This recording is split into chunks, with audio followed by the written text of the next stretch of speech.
राधा स्वामी। राधा स्वामी दयाल की दया, राधा स्वामी सहाय, राधा स्वामी। मैं भगवत प्रेमियों को अपने विचार बताना चाहूँगी कि मैं जो नाम के आगे राधा स्वामी लगाती हूँ और वैसे राधा स्वामी मत की जो मैंने बातें कही हैं, तो राधा स्वामी नाम बोलना बुरा नहीं है, क्योंकि परमात्मा को किसी न किसी नाम के संबोधन से तो पुकारना पड़ता है। और वैसे भी मुझे 20 साल से आदत हो गई है, जब से हम उधर गए थे राधा स्वामी मत में, तो परमात्मा को राधा स्वामी कहकर ही बुलाते हैं तभी से। इसलिए भी और दूसरे जिसको राधा स्वामी नाम से बुलाते हैं, वो राधा स्वामी की एबिलिटी भी मुझ में ही है। इसलिए मैंने अपने नाम के पीछे सविता राधा स्वामी लिखा है। तो न मानने वाले तो न भगवान को मानते हैं और न अपने माता पिता को, किसी को नहीं मानते हैं। लेकिन ये सब बातें श्रद्धालु और विश्वासी जनों के लिए हैं। अब मैं क्या बताऊं, जिनकी मत खराब हो जाती है। मेरे को 50 साल जब से जन्म लिया है, 3-4 साल का मेरा समय नादानी में या उसमें गया होगा, लेकिन उसके बाद कम से कम 3 या 4 साल की मैं लगी थी जीवन के बारे में जानने में। जिसको भी देखती थी, जिसके शकल अक्स देखती थी, तो सभी को पहचानने की कोशिश करती थी कि ये सब क्या हैं, इनमें क्या है और कैसा इनका बर्ताव है, ये ऐसे क्यों है। ऐसे ऐसे विचार मेरे दिल में मैं 3-4 वर्ष की होंगी तभी से उठते थे, और तभी से मेरा इंसान जाति के प्रति निरीक्षण परीक्षण चल रहा था। और अब तो मैं 50 की उम्र में आ गई हूँ। अब मेरा ये शोधन समापन भी हो चुका है, इसीलिए मैं खुले विचार अपने बोल देती हूँ। लेकिन कुछ गंदे लोग भी हैं दुनिया में, मैंने सभी को नहीं कहा, कुछ गंदे लोग भी हैं जो संपर्क में भी आ जाते हैं और उसके बाद भी सब कुछ जानकर भी गंदे खानदान के होने की वजह से, गंदे संस्कारों के होने की वजह से मुझ पर भी आरोप लगाने की कोशिश करते हैं। मुझे भी इतना तक भी बोलते हैं कि ये 500 रुपये लेती है। हरामजादों को ये नहीं पता कि मैंने आज, मेरे पिता ने कभी किसी का पत्ता नहीं खाया। वो बिजली बोर्ड में एओ की पोस्ट पर थे, और जब से उन्होंने बिजली बोर्ड से रिटायरमेंट ली थी, तब से बिजली बोर्ड ही प्राइवेट कंपनी के हाथों चला गया था। जब तक मेरे पिता ने काम संभाला था, कार्यभार संभाला था, तब तक बिजली बोर्ड एक सरकारी डिपार्टमेंट था, और मेरे पिता के रिटायरमेंट के बाद बिजली बोर्ड का काम ही प्राइवेट कंपनी को सौंप दिया गया। और मेरे पिता का उस वक्त का जो रिकॉर्ड है, उनके मेरे पास फोटो हैं। मेरे पिता ऐसे थे कि इस धरती पर क्या बताऊं, लोगों ने इस प्रकार से एक कृष्ण को भी प्यार नहीं दिया होगा। लेकिन मेरे पिता में वो कृष्ण वाली कलाएं नहीं थी। वो एक सामान्य नागरिक बनकर जिए। उन्होंने अपना जीवन बहुत ही अच्छाई और सच्चाई का जिया। तो हमारे पिता में ही ऐसी बातें नहीं थी। पूरे जीवन पर्यंत लोगों की सेवा में, भलाई में जीवन लगाया, कभी किसी का पत्ता नहीं खाया। मेरा गांव हाजिर बैठा है, मेरे गांव के बच्चे भी हाजिर बैठे हैं। और जिन लोगों से, जहां भी आदमपुर डाढ़ी मेरे गांव के पास लगता है, वहां भी मेरे पिता के जानने वाले थे, चिल्लर गांव में थे। और जितने भी मेरे पिता को जानते हैं, उनके संपर्क में आए, सभी ये कहते हैं कि उन जैसी विभूति तो न संसार में आई और न आएगी। क्योंकि इतने उच्च पद पर होते हुए, इतने कुलीन होते हुए भी उन्होंने कभी भी किसी स्थान पर अपना कोई दिखावा नहीं किया, किसी की भी सामाजिक राजनीतिक पार्टी से वो नहीं जुड़े। मगर मेरी मजबूरी है, मैं भी किसी भी प्रकार से इस क्षेत्र में नहीं आना चाहती थी, मैं भी किसी को अपना दिखावा नहीं करना चाहती थी, मगर मुझे परमात्मा ने जीने के लिए मजबूर किया है। इसलिए मैंने अपने बच्चों के जीवन और भविष्य के लिए व मेरे अपने कुल परिवार के जीवन भविष्य के लिए मैंने अपने वीडियो और जो सच्चाई है उसको नेट पे डालना शुरू किया। नहीं तो मैं भी अपना जीवन सामान्यता जीना चाहती हूँ। मुझे भी किसी प्रकार के दिखावे में, किसी प्रकार के आडंबर में मेरी कोई चाहना नहीं है। तो निकम्मे लोग तो मुझे भी कह देते हैं कि मैं पैसे लेती हूँ, लेकिन कोई हरामजादा ये तो दिखाए मैंने किससे पैसे लिए और किस प्रकार के पैसे लिए। मेरा ही धन दुनिया ने खा लिया, मेरा ही धन, इतना धन हमारे पिता ने दिया था, इतना कमा रहे हैं। मेरा जो घरवाला है वो केंद्र सरकार की नौकरी में है। केंद्र के एक सामान्य चपड़ासी की आज तनख्वाह 26,000 बताई जा रही है। मेरे घरवाले को तो इसमें 30 साल हो जाएंगे डिपार्टमेंट में सर्विस करते, तो अंदाजा लगाया जा सकता है कि उनकी जो सैलरी है वो कितनी है। हम क्यों किसी से हाथ पसारेंगे? अपना सामान्य जीवन जीने के लिए तो हम किसी के अधीन नहीं है। मगर जिस तरह से आजकल के गुरु फैले पड़े हैं, ये भंडारे लगाते हैं और दुनिया की तादाद लगाए फिरते हैं, अगर इस प्रकार का हम करें तो हमें भी पैसे की जरूरत पड़ती है। नहीं तो हमारा जीवन तो हमारी मेहनत की कमाई से खूब अच्छा चल रहा है। तो निकम्मे लोगों का क्या है, गंदे हैं, उनसे ऐब बुराई अपनी छूटती नहीं है, कामी कीड़े हैं, विकारों से भरे हैं, उनकी ये वासनाएं पूरी नहीं होती तो हमारे जैसों को भी अपने जैसा गिनते हैं। तो ये आज दुनिया के हालात हैं। परमात्मा को किसी भी नाम से पुकारो, सच्चाई से पुकारो। अगर परमात्मा है संसार में तो वो आपको हर नाम से कबूल लेगा। और जो किसी एक ही नाम का ढोंग पाखंड दिखावा करता है, ऐसे ऐसे क्षेत्र भी हैं जहाँ पर ये जो गुरु बैठे हैं ये शिक्षा दे रहे हैं, तो वो लोग, उन लोगों तक ये जो आध्यात्मिक शिक्षा है ये नहीं पहुँच पाती है। तो क्या वो परमात्मा को नहीं मानते हैं? वो भी परमात्मा को मानते हैं। परमात्मा जिस प्रकार से कहते हैं कि परमात्मा कहो, देव कहो, भूखा भाव का, भोजन का भूखा ना, तो जितने भी प्राणी हैं संसार में ये सभी भोजन बनाते हैं या कोई भी काम करते हैं तो उसमें परमात्मा का सभी नाम लेते हैं। लेकिन क्या परमात्मा हकीकत में उन सब के व्यंजन खाता है, भोजन खाता है? नहीं खाता। वो सिर्फ भाव को अपना भाव दिखाते हैं। वैसे परमात्मा भोजन करता है। परमात्मा को हमसे ज्यादा भूख लगती है। कोई ये सोचे कि भगवान है या परमात्मा है, वो भोजन नहीं करता।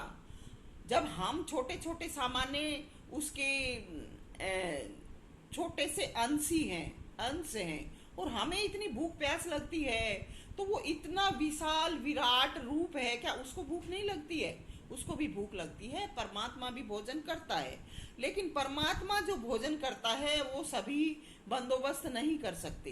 परमात्मा अपना भोजन अपने सूक्ष्म तरीके से ही लेता है और जिस जीव से लेता है वो उस जीव का सब प्रकार का ख्याल, ध्यान, उसके भोजन पानी का हर प्रकार से देख रेख करता है। और जहाँ उसे सद आहार मिलता है वहीं से परमात्मा भोजन करता है। और परमात्मा किसी को पता भी नहीं लगने देता है कि उसने कैसे भोजन किया है।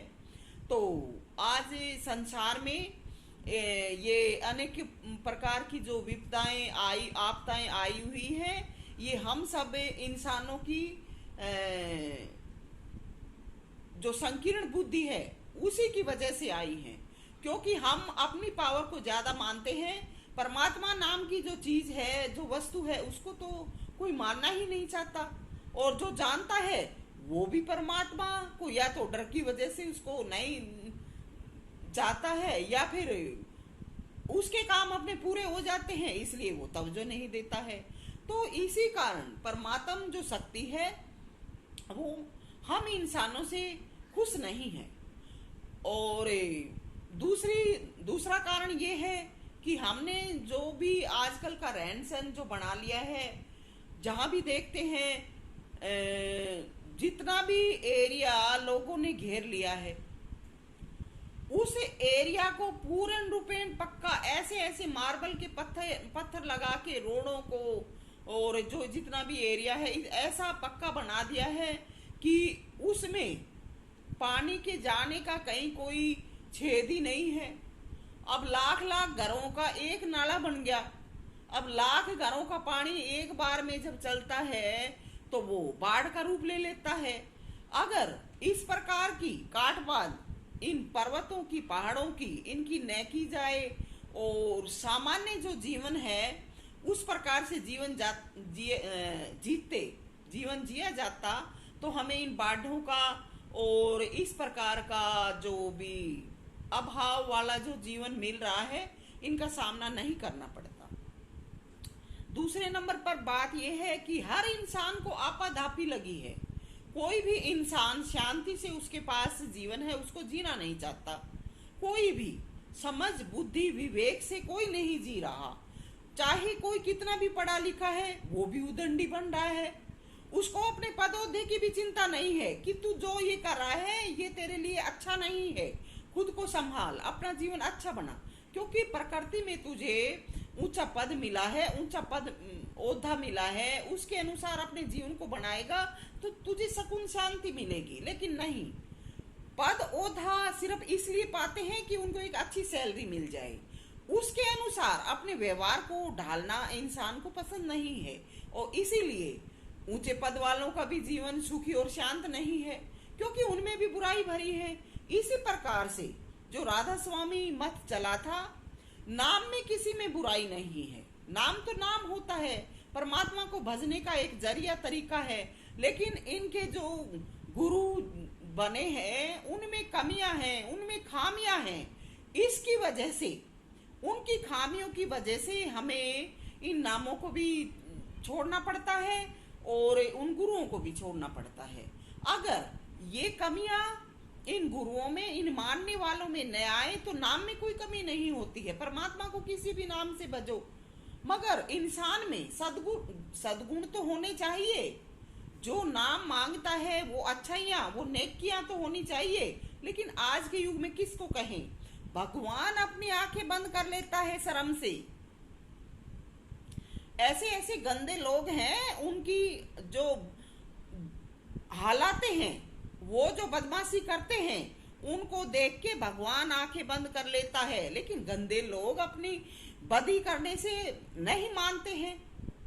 उनका अपना जब बुरा होता है तब वो टिकते हैं, तब वो मानते हैं, नहीं तो भगवान को भी बकवास और शरारत में ले लेते हैं। और इसीलिए परिणाम दुखों के, बीमारियों के, कष्टों के धरा पर आए हुए हैं। नहीं तो परमात्मा कभी किसी को कोई दुख नहीं देता है। परमात्मा तो जो गिरता है उसको भी उठाता है।